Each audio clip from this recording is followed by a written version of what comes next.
Tammy and Alan Duval glow with health, wealth, and happiness. If you looked at Alan, he looked rich.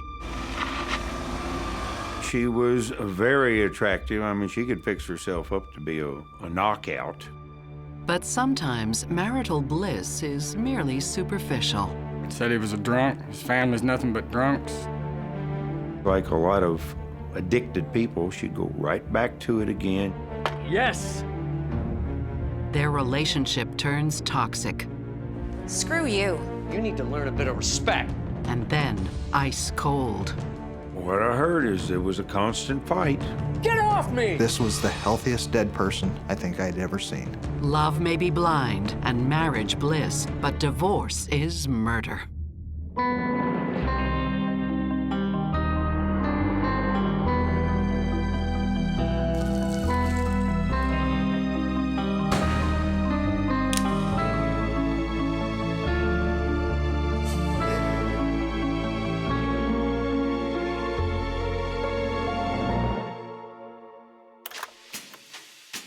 In the small Bible Belt town of Columbus, Indiana, 47-year-old divorcee and nurse's aide Tami Engelman is a big fish in a small pond. She was what they called, you know, a good catch, according to the people in the area. A looker, as they said. Tammy took very good care of herself. She always had makeup on, her hair done, dressed nice. Tammy may be a mother of 3 teenagers, but that doesn't mean she has to let herself go. I'd like a little off on the hip. Tammy had, from my understanding, been medically enhanced. And a lot on the lips. She'd had a breast enhancement, tummy tuck, and possibly some others. She had the flat belly. She had the nice, perfect boobs. She was very attractive. I mean, she could fix herself up to be a knockout. And Tammy's friend and co-worker, Jennifer Melton, thinks Tammy's not just sexy, she's also sweet. There was one Christmas that, I was a little short on money and my kids were younger, and she left like $300 there for my kids. Tammy just seemed like just a really great person, a really great friend.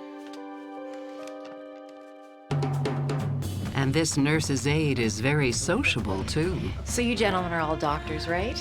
I have a doctor joke for you. So the other day I went to go see my doctor and he examined me and told me I had acute appendicitis. I said, gee, doc, but I only wanted medical help. Hey, girls, come on. Still, there's something missing in Tammy's life, and that's love. Oh my God, I got it. Oh, I'm so sorry. Oh. Until Tammy's friend Jennifer introduces her to 55-year-old former Navy SEAL, Alan Duval. This is Alan. Hello, Alan. Hello? Nice to meet you. Nice to meet you. What's your name? Tammy. Tammy. That's a lovely name. Can I get you a drink? Well, I've already had 3 glasses. Well, what's your limit? Should we find out? I thought they had kind of matching personalities, being, Tammy and Alan both were just very friendly, very outgoing, very, very nice people. He's probably about 6'2", 6'3", 220, tanned all over. He was a sun god. He was healthy. We wouldn't think he was as old as he was. And he took care of himself. He was the type of guy, when he walked in the room, you turn around and you noticed him. Alan's biggest strength was his confidence. He carried himself very well, and when you met him, he made you smile. He made you feel good about yourself, and that tells a lot about someone. Alan, too, is divorced and unattached. Alan hadn't dated in a while, and I think he was lonely, and he really was looking for some companionship, someone that connected with him, and he found that in Tammy. Beyond his looks and charm, there's something else that Alan has to offer. If you looked at Alan, he looked rich. And the way he carried himself, the clothes he wore, the jewelry he wore, he looked rich. Waiter, could I get a bottle of your finest champagne at our table, please? I believe Tammy thought Alan may have had some sort of bank account, bankroll, however you'd like to put that. By looking at him, you think he had a whole bunch of money, but he didn't. He was just like everybody else. In fact, Alan is juggling several jobs to maintain his lifestyle. After he got out of the Navy, he worked on oil fields, I think out in Oklahoma or somewhere out west. He did landscaping. He had his own little landscaping business. He worked in a jewelry store. He was a manager of a jewelry store, so he had gold and everything on, wearing a suit and tie and all that stuff. A third job provides him with a place to sleep at night. He was still a maintenance guy at the Days Inn, so he got free room. He had it all. He had looks. He was a hard worker. He was confident. What more do you need? Before long, it seems all these newly minted lovers need is each other. You could see the glow in him. Everybody was really happy for him because they both seemed just really in love and very, very happy. So we were just all like, this is great. So great that Alan proposes to Tammy just weeks after meeting her. I guess he felt this is it, you know, because he found the woman that he loved, and he's going to be married to her, and he's going to be with her for the rest of his life.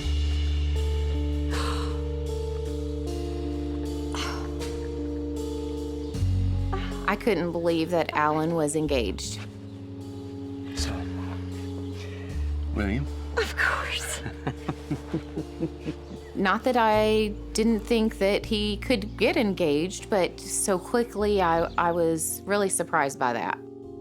Everyone thought that was really, really fast, but at the same time, you know, Alan and Tammy were both just starry-eyed, you know, smiling, and they were just madly in love. Psychotherapist Stacy Kaiser and forensic psychologist Brian Russell worry that this lightning-fast attraction might be a bit superficial. Tami and Alan have come together with chemistry and attraction, and those are very strong lures to draw two people to one another. That said, it always worries me when I see things like that because it makes me wonder if there's any foundation below that. I think that 3 weeks of courting is way too short to make the right decision about whether they're right for you in the long run. You have to see that person in a myriad of different kinds of situations. You have to see them go through things that are hard, things that are fun, things that are easy. You have to see how they deal with their family, how they deal with just the public, waiters and waitresses at restaurants. You have to see how they deal with money. And money, or the lack of it, will start to spoil the party. For years, Tammy has indulged her kids. Mom, buy me this. Okay. Mom, I want that coat. Okay. But now she's putting her needs before theirs. When they got older and they started realizing that, you know, Mom wasn't going to pay for the orthodontist and Mom wasn't going to pay for the wisdom teeth, she'd go, well, I don't have the money for it. Okay, Al and I are going away for the weekend, so here's $20. Mom, I love you. You have to be kidding me. See you later. Okay, sweetheart, I have a surprise for you. Look at this. There's also the matter of their honeymoon. It's Hawaii. Yeah, it looks expensive. Alan, you mean it looks beautiful. And this comes with it. She wanted a honeymoon, and she wanted to go to Hawaii, and he said, we can't afford that. All right, I guess we're going. And I knew Alan didn't have nothing. I mean, he's got stuff, but he wasn't rich or anything like that. That doesn't stop them from doing it anyway, on Tammy's line of credit. With her taking him to Hawaii, making him feel like a king, she bought him all kinds of jewelry and did him all up over there, you know. And she had no limit on buying jewelry. They had a really good time. It was a wonderful honeymoon. But when the honeymoon is over, it's really over. Is that the check? She's griping about not having the money and wanting to get money that she had spent on him in Hawaii. She was wanting that money back. Tammy also encourages Alan to move out of the motel and into a new home with her. It's perfect. Yeah, it's a great house. Oh, sweetheart, I love it. She was looking to really attain that level that she expected her life to be on. She wanted to live in a bigger home, in a better neighborhood. I don't know, you know, I'm not sure. Alan. The only way it could get a home is if he was part of it. She couldn't have been able to do it by herself, and she knew that. Well, if you really, really want it. He knew it was over his means, it was over her means. They both knew it, but he did it for her. Buying a house is a dream come true for Tammy, and Alan goes along with it. But Tammy's youngest daughter, Allison, the last of the children to leave the nest, is less than pleased. And I think she was a little resentful that there was a man in the house, you know, taking away some of her mother's attention. Allison, come celebrate with us. Hey, come on. Your mom loves it. Who cares what my mom loves? Allison's not the only resentful one. After such a short courtship, Tammy's still discovering Alan's habits, and one of those is booze. I don't think that Tammy liked the fact that Alan drank at all. This is a man who drank very often. Every time I seen him, he had a beer in his hand. Did you remember to pick me up more beer? Do you think maybe you could lay off a little bit this week? I get it. You forgot, didn't you? It's okay. Pick some up myself. Soon, Alan's drinking will be the least of their worries. You can't tell me what to do. Get out of my mom's house. It just wasn't a good situation.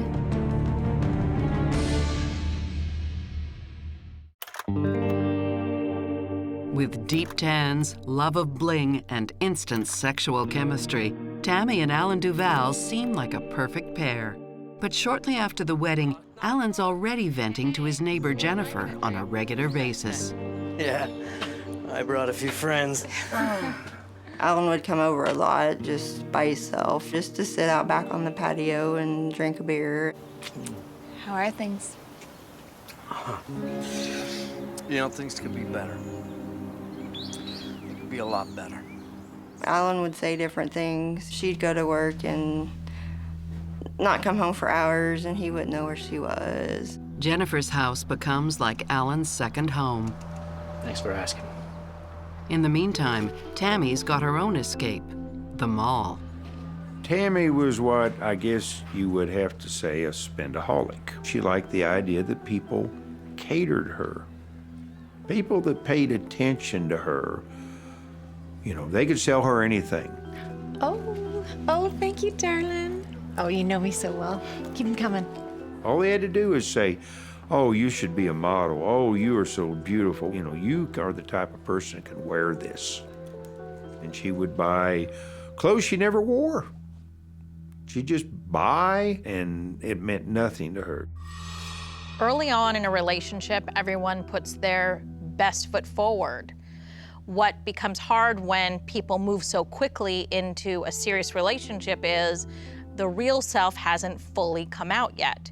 And so you don't really know who you're marrying. Had they given themselves the time to get to know one another, one of two things may have happened. They may have actually built a much more solid foundation that would have made me more optimistic about the long-term chance for their relationship, or they might have found things out about each other that would have caused them to sort of put the brakes on it. Tammy even maintains her own secret bank account, but it's not enough to cover her mounting debt. And Alan's just about had enough. Well, her deal was if a bill came in the mail, she would take the bill and she would throw it inside this cupboard and not open it. And to her, out of sight was out of mind. And as far as she's concerned, it was taken care of. He was paying a lot of those payments, yes, but if she was left to paying them, no, they didn't get paid. Hi, honey. Wait till you see the great things I got. Oh, Yeah, Tammy, we need to talk about that. you're gonna love it. She'd get under control for a little bit, and then she'd go right back to it again. You'd get everything paid off under control. She'd turn right around and start over again. I mean, sweetheart, look at this. It's beautiful. Adding more stress to this relationship is Tammy's daughter, Allison. Hi, darling. How are you? She made some statements about she didn't like him and he was lazy and didn't want to work. Whoa, what's up with you? You know what? Me and my mom were better off without you. All right, two things. You don't talk to me like that, young lady, okay? And you need to learn a bit of respect. Okay. You know what? This isn't the time. We can talk about this later, okay? Come on. Sorry.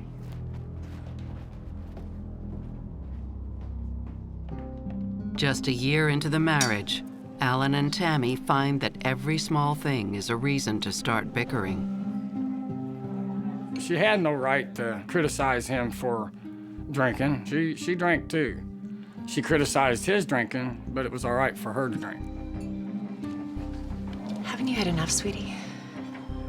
Maybe after the first year or so, if I had to guesstimate, it seems like they were doing a lot more fighting than anything else. Yes, I will have the $18 chocolate souffle, please. No, she won't.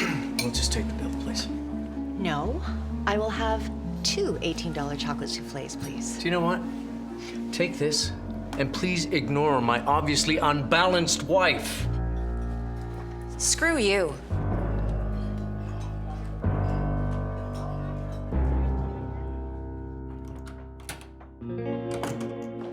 Ever hopeful, Alan tries to repair the relationship.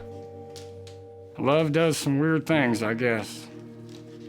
He would have done anything for her. And he did do anything for her. Perhaps he's sticking around for another reason. The promise of financial salvation. Her dad was a pretty good-sized farmer. Tammy, from what I understand, had Alan believing that she was going to receive a lot of money, and Alan stayed around because he thought that, hey, if something happens on Tammy's side, she's going to inherit a bunch of land, property. I mean, I've heard figures all the way up to $6 million for property in the farmland. It's hardly a solid foundation for a lasting marriage. There you go, Mr. Rydell, a spanking new Making glass matters of worse, water. Tammy catches the eye of the son of one of her patients, My pleasure. Your dad's one of my favorites. Harry Smith, an insurance salesman. We just started noticing this, strange car being at Tammy's house, a lot during the day, and then we'd see this, strange man coming in and out of, all times of the day and night. She said it was a guy from work and he was helping her do things. But I would tell Alan when he was there. I called him several different times and be like, hey, this guy is here. Alan told me, he says, I think it's her boyfriend. I really think she's seeing him. But I just don't know how big it is. May I help you? He's right to be suspicious. It's okay, I live here. The weather's stripping shot, so I'm just... Harry is doing a lot more than just selling her insurance. They were making out like teenage children, both in the hallways and in the parking lot. As Tammy's affair heats up, a war will be declared, and there will be casualties. Alan closed their joint bank account. She called the police and said that he was drunk and out of control. Tammy and Alan Duval marry months after they meet, but the honeymoon doesn't last for long. Soon, Alan's boozing harder than ever, and Tammy begins an affair with a local insurance agent. When Alan finds out, he hits Tammy where it hurts the most. Alan closed their joint bank account and opened a bank account solely in his name. Declined? Alan! He also lashes out at Tammy's daughter, Allison.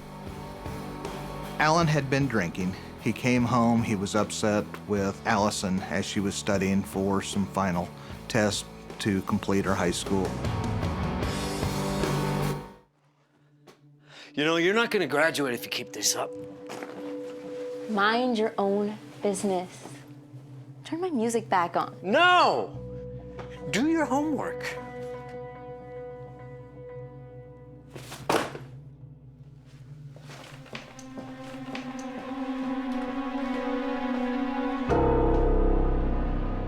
Later that night, Tammy gets a phone call that chills her blood. Hello? Allison calls her mother to tell her some startling news. He what? Okay, just stay there. I'll be right over. There was an allegation that Alan had struck Allison. I need to speak with the police. She called the police on him and said that he was drunk and out of control. All right, let me ask you one last time. Did you hit her? No, officer, I did not. There was no physical indication that she had been struck. They could tell he wasn't being violent, and there was nobody had any marks on him. It was just a gentleman who had had too much to drink, so the officers made every effort they could to find a peaceful solution. All right, Mr. Duval, is there some place you can stay for the night? What do you mean? Just until things cool down. Yeah, okay. Sweetheart. That's what happened. Nobody went to jail. They just dropped it. But it was like Allie kind of instigated him because I really feel like Allison wanted him out of there. The police drop the case, but Tammy doesn't. And when Alan returns home the next day, she's already changed the locks. Ultimately, it was decided that Alan was going to move out, and Tammy was telling other people that this was going to lead to their separation and divorce. Okay, I can see you in there, all right? Tammy! Go to hell!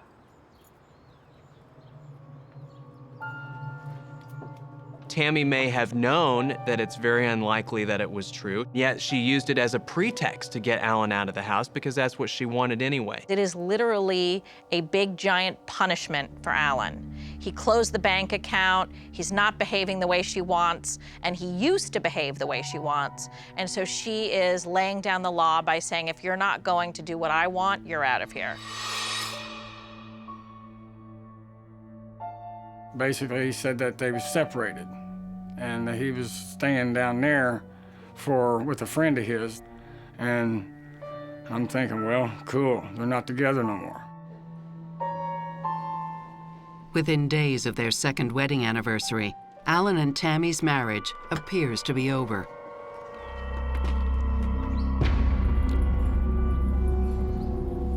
Alan had come home, apparently, to mow the grass. Hey! This is while they had been separated. Tammy was bringing this guy home when Alan was living somewhere else. Well, ma'am, maybe we should. I hope. Shut it! Shut your mouth. I know who you are. Alan, calm down. This is my house and this is my wife. Get in the house. Alan, calm down. Don't touch me. Alan, all right? go Get home. off. Get off me! Go home.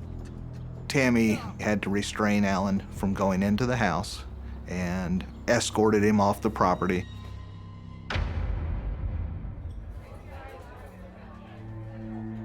Despite staring Tammy's infidelity in the face, Alan has only one thing on his mind: repairing the relationship.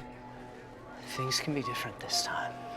He would meet her about once a week for dinner. He paid for her dinner and gave her money to help her pay her bills and stuff. Basically, he wanted to get back with her. He'd do anything to get back with her. I don't know, Alan. I just don't know. I listened to him, and if that's what you want to do, do it. I mean, you know, you're a grown man. Maybe that was his last chance at a relationship. I mean, we're not getting younger. I think that Alan truly loved Tammy. And when you love someone, it's hard to just cut that off. You can't cut that off. I'll get this. Do you want that souffle? We will have 2 souffles. To go, please. Thank you. 2 months later, there's a glimmer of hope. Did you enjoy that, sweetheart? Oh, it's delicious. Tammy needs Alan to come and sign some paperwork concerning the joint mortgage, and he comes running. just need to sign right there. Anything for you? You know, I've been thinking maybe once Allison goes to college, you could move back in. Alan was excited. He was looking forward to going home. I would like that very much. He was looking forward to be back with his wife. He was looking forward to rekindling their marriage and the relationship.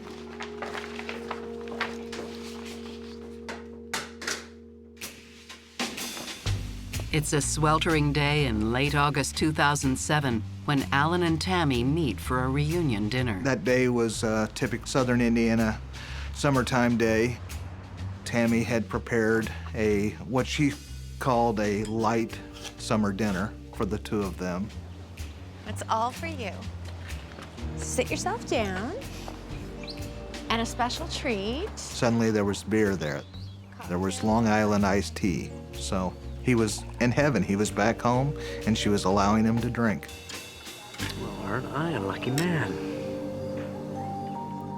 Tammy tops off a delicious spread with her dirt pudding, a mix of whipped cream, chocolate pudding, and crushed cookies. What is it, sweetheart? I feel hot. Really? Do you want me to go get you some water or an aspirin? Nah, I'm okay. I'm just gonna sit here. You sure? You just want to find a way to stay over, you little rascal. She said that she was encouraging Alan to go home, and he said he would later. And he was drinking. He was drinking quite heavily. Alan, you need to go home. I'll go home when I need to. No, Alan, you need to go home. It's my house, okay? I'll go home when I want. Frustrated, Tammy retreats to the living room to watch TV. When she realized it was time for her to go to bed, Alan was still out there. Hours pass before Tammy wakes up for work. She said she looked out the window and realized Alan's truck was still there. This second lease on love is about to turn lethal. She just knew that something was wrong. Alan! I was like in shock. Alan! I thought I was dreaming, but it was true.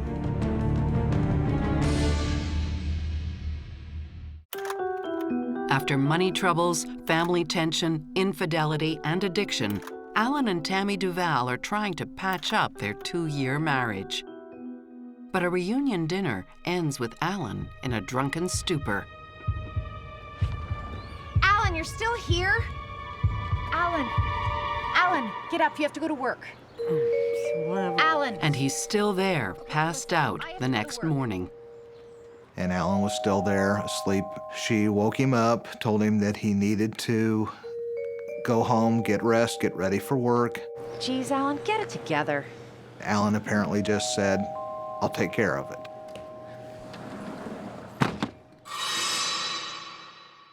Hours later, Tammy returns to give Alan the boot. Only his condition is much worse than before. Alan! Alan was unresponsive. Baby, wake up. Alan! She had called 911 and summoned an ambulance. Hello, I need some help. They asked her if she was familiar with CPR. She said she was. Yeah, I'm a nurse. I'll try, hold on. She put the phone down. Okay, baby, hold on. And they could kind of hear grunts or groans. He's too heavy, I can't lift him. And they said, okay, officers are on the way and the ambulance will be there in just a few moments. But by the time paramedics arrive, it's far too late for CPR.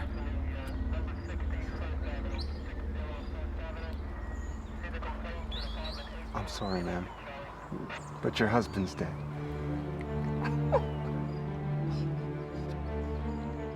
I went out in my backyard and kind of peeked over the fence, and they had him covered him up, but he was sitting in a lawn chair, dead.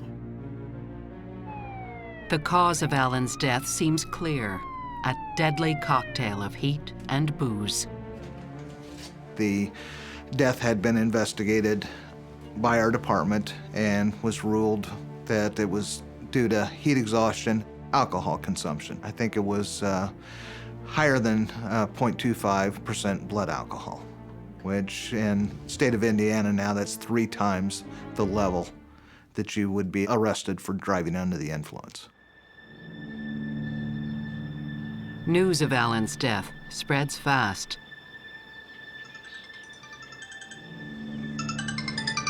My husband and I, we were sleeping, and the phone rang. Who in the world could be calling this time of morning? Hi, Zila. It's Tammy. Listen, I don't know how to tell you this, but Alan's dead.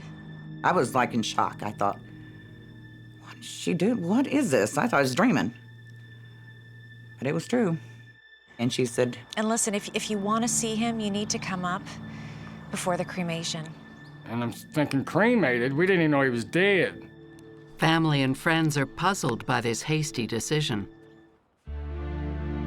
Alan wanted a military service at his funeral. He was proud of the time he served, and that's what he asked for. That's what he wanted. I told her I was pretty sure that Alan did not want to be cremated. And she said, well, I'm his wife. For Alan's loved ones, it's the ultimate slap in the face. They bring him out, he's on a gurney, like in a hospital, with one of them things behind his neck, holding his head up straight. Alan had no clothes on. He had no jewelry, nothing. He was stripped down to his bare skin. And Tammy told them that his clothes was an expense she couldn't afford. And that just tore my parents up. Some people might look at this and say, well, maybe there was a cost factor involved. Maybe she didn't really love him that much, didn't really want to reconcile, and now that he's gone, she wants to save money. However, Alan was a veteran. He could have had his funeral paid for completely, whichever way he had it, cremation or traditional burial, by the government. And so cost would not have been a factor here. Tammy is all about Tammy. She doesn't really have a lot of regard for what other people feel. She sort of does what it is that she feels like doing and doesn't worry about anyone else being upset. The planned cremation raises eyebrows, and so does the coroner's report. Alan is a hardened drinker with a high tolerance for alcohol. This is a man that is used to having a few beers every day. Yes. Oh, come on, come on. That could hold liquor really well. I'm gonna show you how we used to do it in the Army. Huh? It does not make any sense how Alan could die of alcohol poisoning or drink himself to death when this is a professional drinker. Observe. How's that? Oh, chest to the ground, soldier! Beverage break. Alan's family and friends press for more details on the cause of his death. I asked to talk to the police detectives. I said, what did the autopsy show? He says, we don't do autopsies on alcohol poisoning. I told him he didn't have enough alcohol in that town to kill that man. He said, there's no way possible. Mark Crookton is the on-call detective that weekend. They expressed their concern that Alan was a big drinker, but would not die from just drinking. Suspecting foul play, Crookton has the cremation postponed. I went to the mortuary and asked them if I could examine the body, and they were cooperative. Been a police officer for a long time. I'd seen a lot of people die, but this was the healthiest dead person I think I'd ever seen. And with that information, I requested an autopsy be conducted. Meanwhile, Tammy bows to public pressure and holds a memorial for Alan. There was an urn up there, but it was empty. His body was actually still downstairs being looked at. 3 weeks after the memorial, the autopsy results are in. Alan's friends and relatives were right to be suspicious. It wasn't the alcohol that killed Alan. He had almost 80 times the therapeutic level of a muscle relaxant in his system, and he had close to 100 times the lethal amount of an opiate. More specifically, morphine. She made the statement Alan had actually killed himself.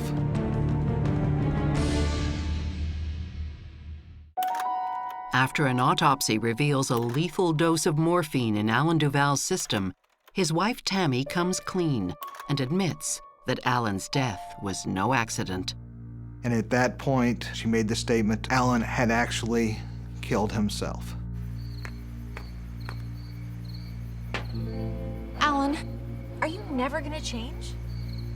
Tammy says Alan was depressed about their relationship on the evening he died. Tammy! So depressed, he was driven to suicide. If I can't have you, I don't want to go on. He had lifted this bottle and then poured it down his throat. Jesus. Is everything a joke to you? Tammy says she didn't believe Alan was serious, and she turned in for the night. When she realizes that Alan has killed himself, she cleans up the traces of his suicide before calling the cops, in the hope of preserving his dignity. There was some vomitus or red frothy blood that she said that she had cleaned up off his face so that we would not see that he had suffered an overdose, and that she had disposed of the bottle. Alan, what have you done?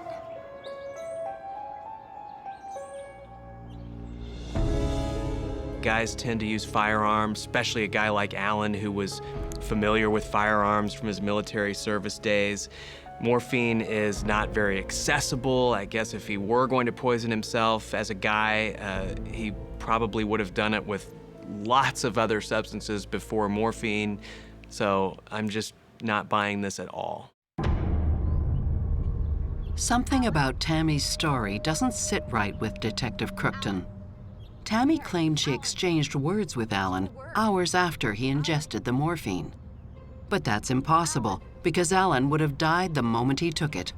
It was a very high concentrate morphine solution, and the dosage was 1/4 of a drop. It probably turned his heart off like a switch. Family and friends have their own doubts. I called, I know my stepdad called, my mom called, with basically just the same, you know, you need to really look into this because there's no way he done this to himself. This was not a suicide. And there's another voice that adds to the rising chorus of suspicion. Tammy's eldest daughter, Caitlin.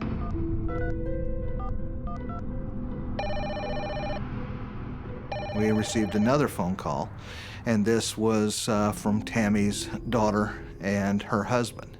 And they indicated to the front desk officer that they were concerned that Tammy had killed her husband. I'm sure it was very hard for her, but at the same time, I mean, she just knew that she had to say something. Caitlin tells police that her mother had a particular interest in TV crime shows. She was big into crime scene movies and said that she had just figured out the easiest way to kill somebody was wait till the weekend and get an on-call detective who had other things to do, that you would poison somebody, and then you would ask for immediate cremation before they had a autopsy. The police think she did it, the neighbors think she did it, even her daughter thinks she did it. But there's no hard evidence to support a murder charge. I was at a dead end at that point. Couldn't go any further with it because I didn't know where the morphine came from. As the investigation stalls, Tammy moves on and decides to sell the house.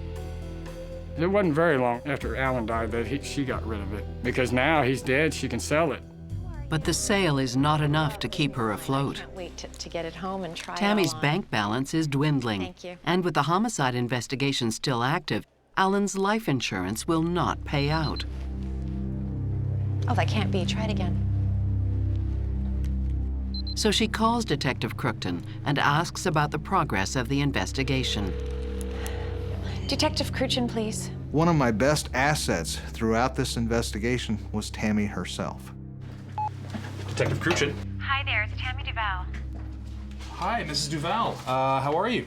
So she explained to me she had an insurance policy and the insurance company wasn't paying. Detective Crookton takes the opportunity to dig a little deeper into Tammy's past. We needed a bit more information. Could you tell us where you've been working lately? Yes, I just started a new job at a new residence. At this point, through her licensing, had found quite a few different places that she had worked at. She gave me another place that I was not aware of. You know what? Don't worry about it. I'll leave it. So with this information, I went to there and I asked them, tell me what kind of employee that Tammy was. Said, well, the last time that Tammy worked for us, we had some medication missing. An actual registered nurse was taking care of a hospice patient. And this patient was to receive a quarter of 1 drop of medication orally. The nurse had told me that he and Tammy were sharing care of this patient, and he was called away from an emergency in another room. And that's when the bottle of morphine disappears. Nobody had seen it. Nobody had any idea what happened to it. And the director of nursing sat down and said, well, to kind of protect you, we're just going to indicate that the medication was spilled. As for the muscle relaxants that were also found in Alan's system, they were even easier to come by. Zilla had kind of relayed to me some of the medical issues that she has. Zilla had so many of these muscle relaxants, they were just stacked around the home like candy. I think she ended up with about 200 of them or so. I don't really know the amount. 3 years after Alan's death, Tammy is dating a new boyfriend in Indiana. She has no idea that one casual phone call has given the detectives the lead they need to wrap up the case. What is this? Detective Cruchin, what are you doing here? Tammy Duval, you're under arrest for the murder of your husband. What? No! Tammy's not only charged with murder, she's charged with insurance fraud and obstruction of justice. Please. I wanted to be there, a fly on the wall, anything. I wanted to see her face. I was happy. I was happy that she finally got arrested. She'd been walking free for 3 years. And I thought they just forgot about it. Tammy's motive is one of the oldest in the book: money. That was no mortgage document that Tammy had Alan sign 1 month before his death. Allison said, you're not going to believe this. Mom bought Alan an insurance policy for $100,000. And I stopped and I looked at her and I said, she did what? At Tammy's trial, the whole lurid story is revealed.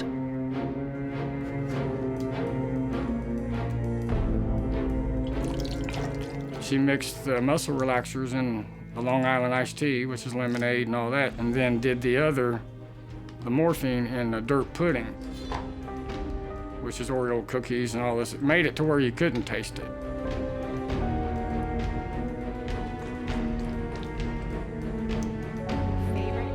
He probably drank enough of the muscle relaxant that it may have put him to sleep. Lucky man. And it may have left him incapable of moving. But the dose of morphine isn't quite high enough to finish the job. He could still breathe, his heart would still beat, he could still blink his eyes, and we believe that Tammy took this bottle of morphine sulfate, put it to his lips, and poured it down his throat.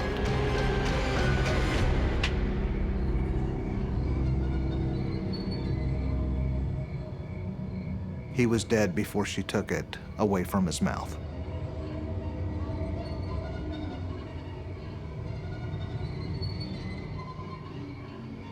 There's another skeleton in Tammy's closet.